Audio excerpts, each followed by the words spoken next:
Welcome to another edition of On the Books, Bowie's cable TV show about authors, writing, ideas, and how the city of Bowie encourages artistic development among our citizens.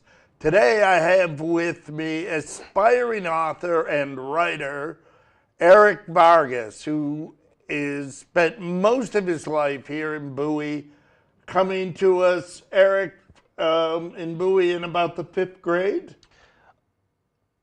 Yeah, I started writing in the fifth grade.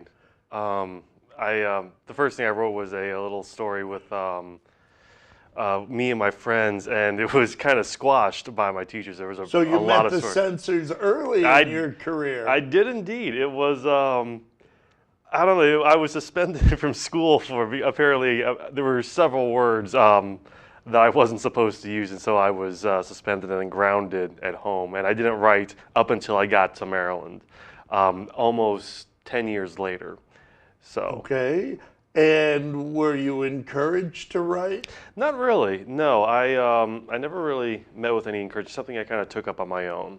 Okay. What motivated you to start writing? I think it was kind of blind at first, but at the beginning it was just kind of a want to tell stories. But it wasn't until later on in my life that I felt that that by telling stories that you could create meaning in life. I had lost religion right about the time that I started writing, and to kind of fill that void, I kind of heralded it back to Nietzsche's idea of creation. The act of creation is the creation of meaning. Now, you are a military child. Correct. Is that correct? Yes. And where were you born? I was born in D.C. I moved to Germany. I lived in Augsburg and Frankfurt, and from there I moved to San Antonio. San Antonio, Texas. Yeah, San Antonio, Texas. And I stayed there up until the fifth grade, and then I moved to Maryland. I attended Tulip Grove Elementary, Kettering Middle School, Bowie High School. Okay, Kettering Middle School. My children went to Kettering Middle School. It's an interesting school. I was there during Dr. Whitehood's tenure. I met actually my favorite teacher actually is from there, Mr. Richardson. He was my Spanish teacher, and he was a fairly fiery person, I guess, as far as the romantics go, considering that's the language he's taught. Good God in heaven. And are you fluent in Spanish? No, mi español muy malo. Okay, that's fine. And so, about 19, you lose religion and pick up writing. And I wouldn't say it was so linear, but that's pretty accurate of what happened. I was kind of at a lost place. I didn't really have any way of finding myself or anchoring myself within the, I suppose you could say, the reality that I was in. Okay. And so, you consider yourself a writer? Is that your vocation? Is that what you do? Yeah, I think that's fair to say. I sit down at a computer and write, until 2, 3 o'clock in the morning. If that doesn't make you a writer, I'm not really sure what does. But I don't know. I feel a little hesitant to even call myself a writer, though, because I figure the more you talk about writing, the less actual writing you do. It's a really lonely profession. So sort of writers write, those who can't talk about it. Yeah, or teach. Oh, yes. It's okay. I was going to be an English teacher, actually, before I got expelled from Anne Arundel Community College. Well, we don't need that. So when you talk about writing, is that storytelling? I think it is. I actually worked in sales for a long time, and I have found that in any kind of sales position, you always sell yourself, and you really what you're doing is you're pitching the story of yourself, and that's usually what makes people buy. And I kind of.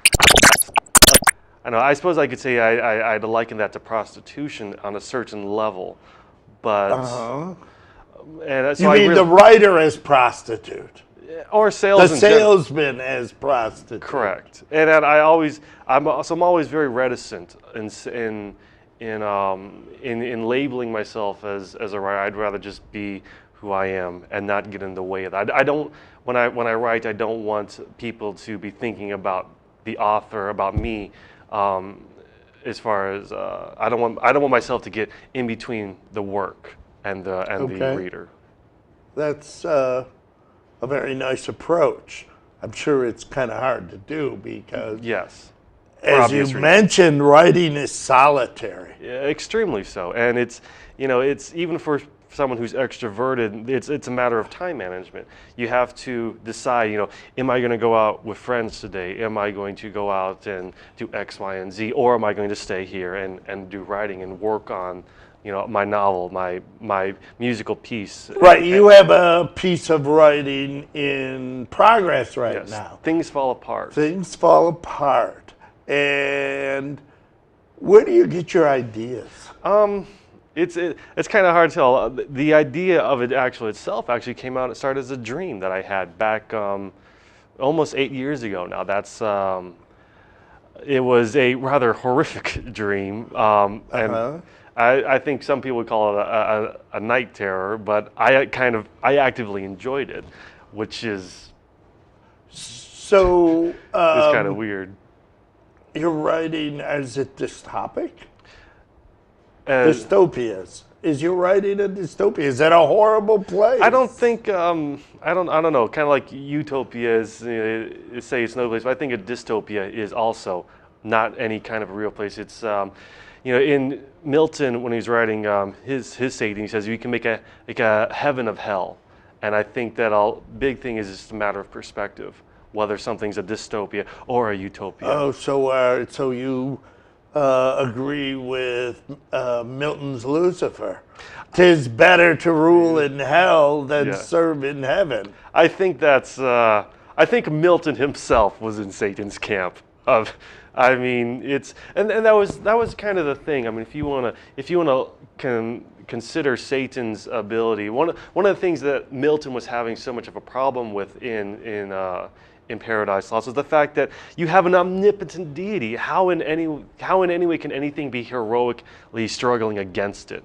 And so I think from looking at it from a narrative and purely technical terms, it was the problem he encountered was, how do I make this character enthralling? How do I make him interesting? How do I make it so that everything that he does actually has meaning, as opposed to just being allowed? When he's leaving, when he crosses the gulf and he goes to the gates of hell, and the gatekeeper there opens the gate. Milton then says, well, nothing could have shut the gates but God afterwards. But he said that the gate was raised by the gatekeeper out of their own pure strength. Now, it's interesting. You've talked to us about Nietzsche. You've talked to us about Milton. You're obviously widely read. We have a philosopher. We have a poet.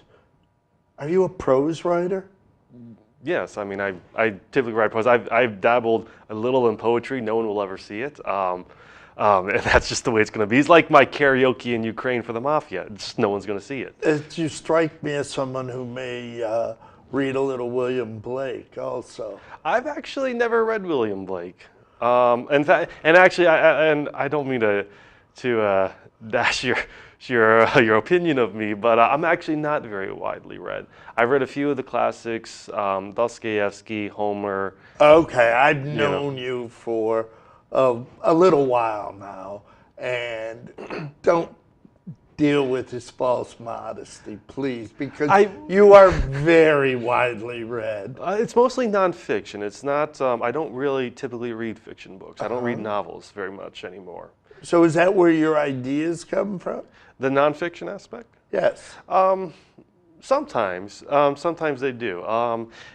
A lot of what I do, where most of my ideas come from, I'll be driving around in a car and I'll see something and I'll say, oh, that's kind of interesting. I'd like to create a scene about it, around that. So do you keep a writer's notebook? No, I keep everything in the head. And you trust your head? I mean, it's carried me through so far. Okay. And how long has this project that you're currently working on been an active project? I don't mean where you're having the ideas and you're thinking about it, but you said, I'm sitting down and writing this I'd novel. say about 3.5, maybe 4 years ago. It started 8 years ago, like I said, with that dream I Right. had.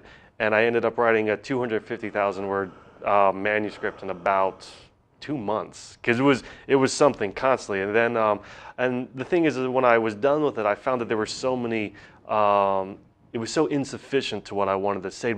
The problem was that I wasn't able to articulate what it was I wanted to say. It was something that was on the fringes. It was on the fringes of the questions that I wanted answered. That and maybe to answer why I write is because I want to answer. I want to be able to answer and explore and investigate the questions that I don't see being asked or answered. Does it make in any front of- difference to you if your explorations are ever read? No, I don't think so because it's personally enriching. I Okay. don't. It would be nice if other people did, but it's not a requirement. So your life is better because you write. I think so. Yes. And is there any pain involved? No, I don't. I think it's almost wholly cathartic. I don't see. A lot of people talk about writer's block or seeing writing as a chore. I've never approached it that way because I never judged myself. Now, past writers who are on the show, have been on the show, have actually, one actually set their stories in a fictional town that strikingly resembled Bowie. Yeah.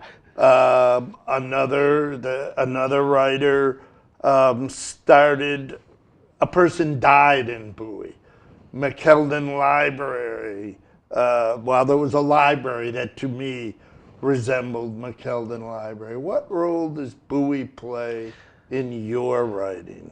Sadly, none, actually. It's not really where I don't really find Bowie to be particularly interesting. PG County as a whole, though, I find to be very interesting. I love up in Hyattsville, Adelphi, you find a very interesting mishmash of cultures. You have little enclaves of Hispanics, of blacks, and it's very fascinating how the cultures kind of start to mend together. It's very interesting. Okay, now, I also, in my conversations with you, there are a lot of references in the writing of yours that I've read to things Slavic, to Ukrainian ideas, to Russian ideas. In fact, in the little piece that you gave me, there were actual Russian phrases.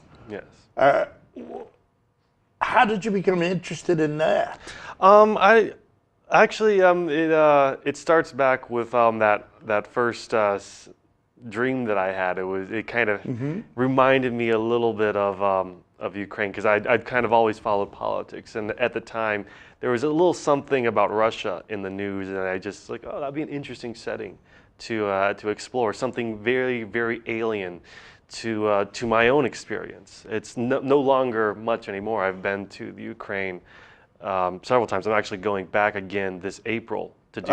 For how long? I'll be there probably about till August.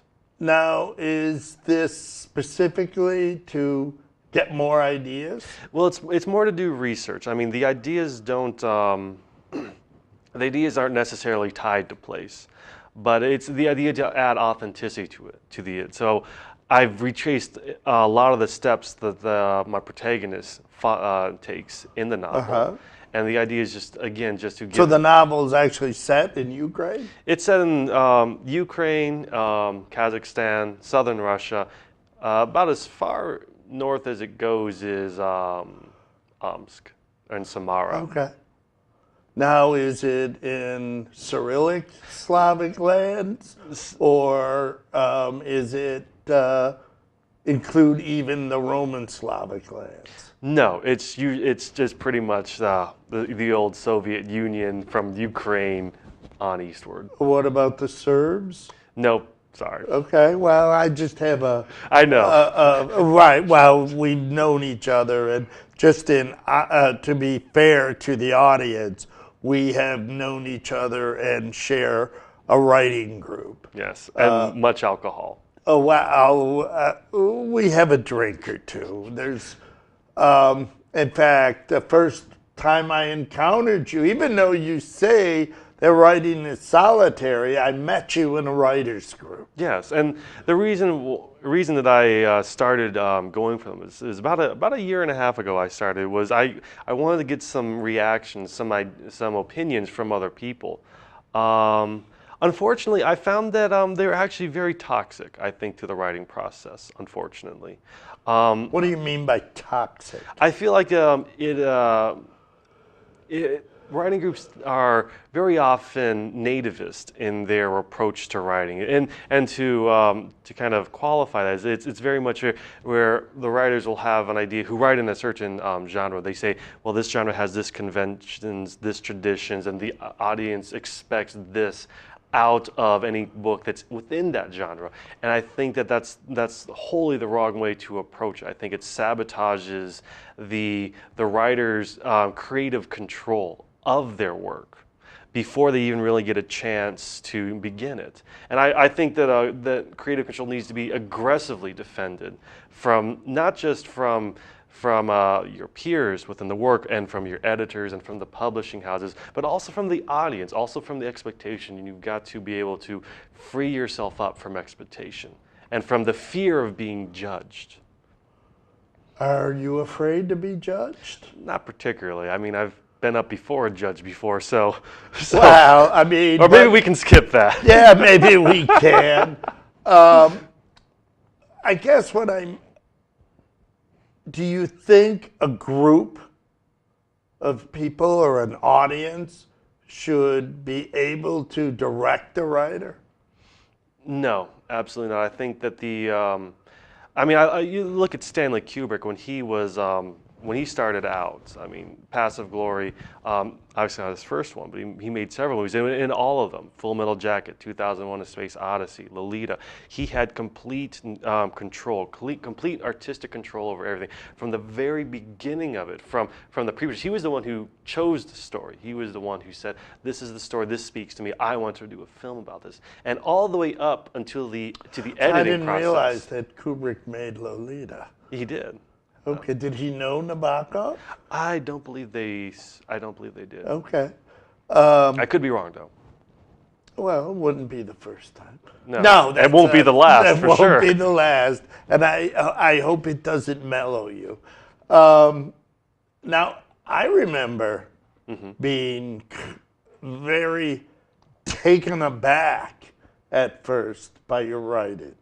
Okay. To be honest, I couldn't make head nor hair of it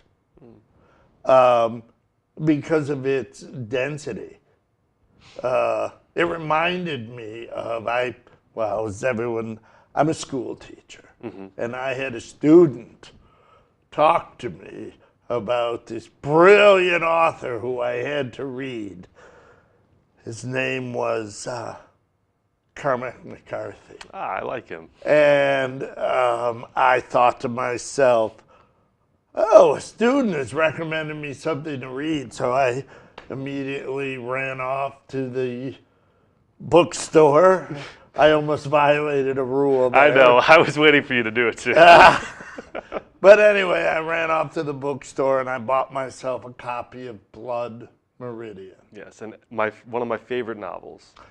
And I became completely, I don't even know, depressed. Not depressed. Depressed wasn't the right word. It was like reading Ulysses. But James Joyce is another favorite. Well, I love James Joyce. You talk about Portrait of the Artist as a Young Man. Brilliant. I actually never really got into that one. Well, I was educated by Jesuits, so it had a bell ringing for me. But McCarthy was just so dense, so violent, almost at first superfluous, that I had to go back to it before I appreciated it. I still remember that first night I saw you. with refreshments. We won't talk about them. And it completely flipped the writers group on its ear. They didn't know how to cope with your writing. And I was right there with them. But then I realized your writing deals with ideas. Yes. And they're thick ideas. Yeah, I think that for death and meaning are really, I think, the ultimate two questions, because they're tied and inextricably tied, because as far as life is concerned, because death is kind of the nullifier of all meaning. Everything pales in the face of that. Now, when you write, do you look into yourself? Me personally, no, not really. I mean, whatever percolates up, I simply just put on the page. I don't really have I could say maybe not a conscious direction of it, of what I'm going to write. I don't plan scenes out. I don't storyboard. I don't outline. I simply start off from wherever it was that I last had. That's where I start off again. And you do it every day. And I do it every day, and it's. Do you even do it when you don't want to do it? Well, there's never really a time I don't want to do it. So it's like runners. When they get runner's high, you get writer's high. Well, I kind of had a thing where we're kind of like Pavlov's conditioning of dogs. What I would do whenever I drank, I would write. And so if I ever drink, the conditioned response is to write. So that's really interesting. There's a lot of great American writers who are also known for their Alcoholism. conspicuous consumption of alcohol. Faulkner, Hemingway. Yes. My favorite poet, Hart Crane. A lot of all kinds of different people. The the Welsh poet. His name is slipping me right now. It's okay. No, drank himself. Francis Thompson? No, Rage Against the Falling. Oh, Dylan Thompson. Dylan Thomas. I'm really surprised that I had trouble remembering his name, because a friend of mine did a dramatic adaptation of his Child's Christmas in Wales, and I got to be Dylan Thomas in the play, and so I really liked that. But anyway, I'm getting off the topic. This is about Eric. The other thing that I felt a little dumb till I really understood McCarthy. I thought your name was Louis Toadvine. Yeah, that funny story. And you let me continue to think it. For about a year, until just very recently. That's right. I often give out different names, and it goes back to what I said earlier. I was like, I never want the name to get in to elevate unwarrantedly the work. Yeah, I never want to get in between the reader, and the work. But to liking, I know another one of your author, I don't want to say heroes, but people you think are great authors are Melville. Yes. He writes Moby Dick, also one of my favorites. Yes. It stays unknown till the 1930s. It's a little depressing for him. They actually, when they published it, they left out the epilogue of Moby Dick, and Melville was, of course, distraught, because everyone rightly asked, well, if everyone died, how was this story told? It's one of those things that happens, one of the unfortunate accidents, and maybe that contributed to it being unknown for as long as it did. So, how will you feel if your story remains unknown? Well, I think I would be, like I said, a little indifferent to it, because I'm not writing for fame. I'm not writing for money. It's not something that's really a concern of mine. Now, it would be nice if people read it and appreciated it and was able to And bought it? And bought it, yes. But it's not, at the end of the day, if that's one of your considerations, that also is, to me, a surrendering of that artistic control. If that's because you're not being faithful, you're not being honest to the self. Would you ever give it away? Probably not. Why not? I don't just. I suppose if I am going to give it away, I would like to get something out of it. And maybe that's contradicting myself, but is what it Well, is. no, one of the big issues, you're unpublished as of yet. And so when you finish the novel, you're going to have to make a decision. Are you going to seek a publishing house? I'd like to do that. Or are you going to self-publish? I suppose I could self-publish. I don't know a whole lot about it to say, but I know that it's something that's becoming more and more widely accepted. And I'm not. Do you think it's still vanity publishing? I think Does all, it still have I that? think all I think all publishing to an extent is a little bit of vanity. I mean, you got to have a little bit of vanity. Say, oh well, people are probably going to want to buy this. So I think there's always a little bit of it. Do you think people are going to want to buy your? I have no idea. As I said, I don't care too much. If you finish the first and people don't buy it, will you write a second? Absolutely. Okay. Now, you sent me a little piece, and I don't want to give the story away. Well, But, I mean, essentially, I read this little piece, and there's a horse, and a kid gets thrown over and over Yeah. past. And there's another kid there, and a gun comes out. Well, basically, what happens is the piece that I sent you is from the novel "Things Fall Apart." It follows a character called the Pilot, who is a as far as protagonists go, is probably about as evil as you can get. And she's in this particular scene wandering through the ruins of Kharkov in a post-apocalyptic world. And she encounters these two brothers riding horseback on an overpass. Okay, but I just want to ask a question about this Sure. because I got to wrap it up pretty soon. Okay. And justify yourself by this book. That line was in there. Yeah, within the novel, the Pilot actually takes one of the kids and, threatening to kill him, says, "Spare me, but justify yourself and I'll let you live." Okay, well, there's only one more thing I want to know because I don't want to spoil the story. This has just been a great conversation with you about writing, but why kill the horse? You've never wanted to shoot a horse? Never. And thank you very much. Thank you for coming to this third edition of On the Books. And thank you, Eric Thank you Vargas, for for having me. being with us. You're more than welcome. And from now on, we'll call him Louis Toadvine. Sounds good. We're out of here.